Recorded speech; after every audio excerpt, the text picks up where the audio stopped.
I actually have so many questions because Okay. clean beauty has been a buzzword for a long time. Yeah.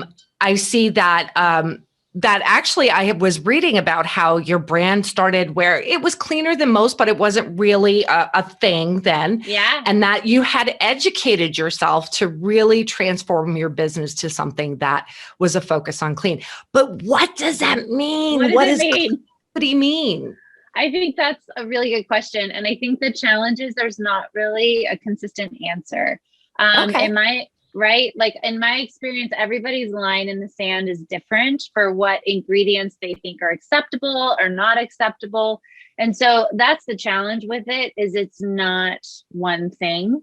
I can tell you what it is for me. For me, it's a brand that doesn't use synthetic fragrance, a brand that doesn't use parabens, sulfates, dyes in their skincare, things like that. I can get into a whole list of things: mineral oil, petroleum, petrolatum. Those are ingredients that, to me, if you have them, I wouldn't call you a clean brand. I don't think that means you're a dirty brand. But I just think where the definition of clean is going, that's an aspect of it. I think I feel like clean does imply dirty. And so I really do feel like the concept of conscious beauty, I really like that because it's thoughtful. And I also eat Cheetos sometimes. So I feel like there's like an 80-20 rule in our lives, Fair enough. where like you're doing really well and you're eating organic apples and you're like all the things. And then you're like, I really need some Cheetos, like right now. And, I think that's life. And I think if you really try to if you're someone that can handle doing super duper squeaky clean all the time, good for you. But I think giving ourselves the ability to make choices based on what feels appropriate for us is important. The other thing I really think defines clean beauty is sustainability. And that's in your ingredient decks, ingredient lists, which we call decks in the beauty industry. Yeah. And how that, not just how it affects us, but like how it affects the earth once you wash it down the drain. How is it affecting, the water and the fish and all of that? And then your packaging too. That's something that I've really started to really focus on in the last few years. How much plastic are we using and all of that? So all of those things I think kind of help form what I would call clean, conscious beauty. And there are a couple of, I would not call them Bibles, but I was going to say, how do you navigate through all that? Because I find that's one of the interesting things anytime that you're trying to get information, whether it be about health and wellness, whether it be about what you're putting in your body, on your body. How do you navigate what's true and what's not, what's real and what's not? I think it's hard. Yeah. It's really hard. I think. What sources do you rely on? Yeah. So there's two that I always recommend to our clients. There's an app called Think Dirty, which is a free app. And it's a Canada-based app. And they basically rate how clean or quote unquote dirty a product is. Basically 0 is clean, 10 is dirty. So literally, if you're like at a Target and you're looking at like toilet bowl cleaners and there's 3 of them right there and you're like, okay, that's a 6, that's a 4, that's a 5. I'll get the 4. Like, I don't know, fine. But the thing is, they give you ingredients. They break it down by ingredients. They give you studies. They tell you why they've rated it that way. And then also EWG has a database called Skin Deep that's easier to access, I think, on a desktop than on your phone. Well, no, it's fine now that we have like smartphones. Their app I don't love, but their website is fine.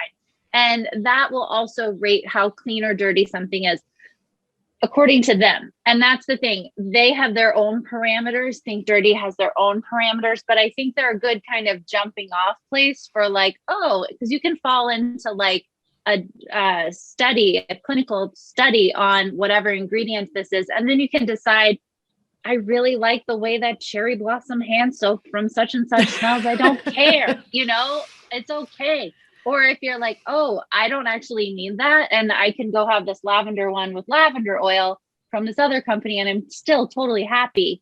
So like, okay. And I think it's making those swaps where I hate to say you don't care, but like, if your laundry detergent can be scented with essential oils versus synthetic fragrance, and you're still happy, okay, then maybe switch, stuff like that. So when it comes to skincare and makeup and all that's involved in that, and you are going with clean, because we also find this as well, don't get me wrong. Science is great. Science comes up with all kinds of things, we're all about the science here, but I'm kind of curious about when you're using something that is from nature or something that is considered clean, about its efficacy, how well it works. Do you find that there's a little bit of a curve, or do you feel like some of them are outperforming even some of the more synthetic things? I am a fan of safe synthetics, what is called in our industry safe synthetics. So like we use peptides in our product. And I think if you were like a nuts and berries only girl, you don't want to deal with peptides. I love peptides. So we use them in a couple of our products.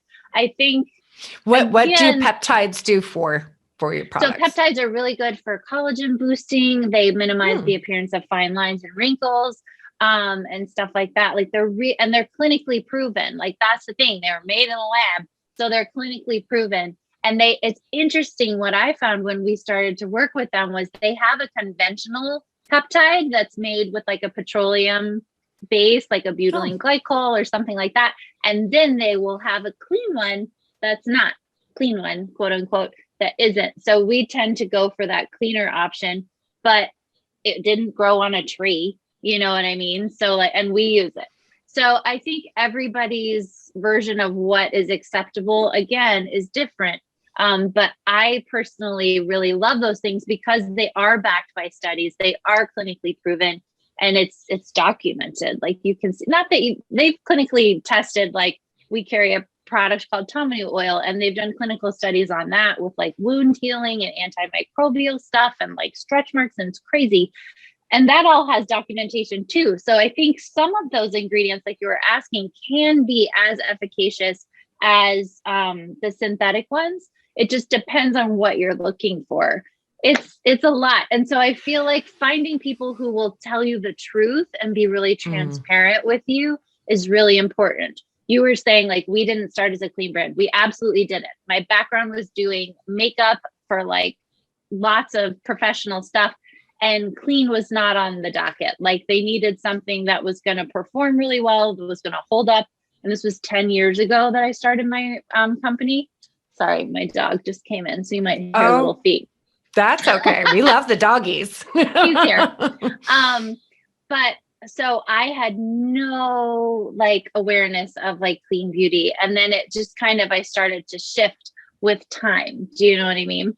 So I think it's important to have someone that's going to be honest with you. And if someone comes to us from Think Dirty and they're like, oh my gosh, all your skincare is 0 to 3, you're super squeaky clean.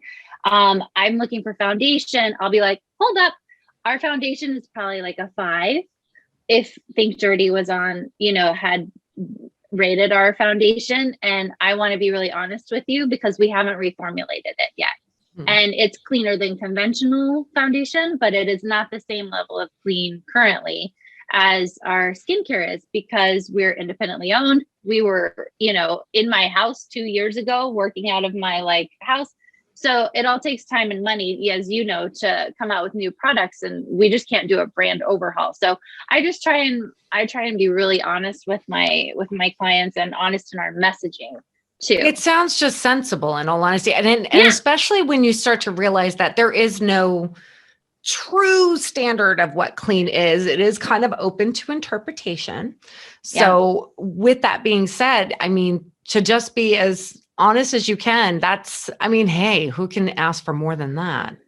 Yeah, I think that's the hope. There is a standard if you're USDA certified organic, has a standard. That has a very strong standard. And cruelty free has a strong standard, and you have to prove a lot. Like with organic, you have to prove, ingredients and where they're farmed and how they're farmed with fertilizers and everything, and every chain that they go through. And then with cruelty, you guys are cruelty free.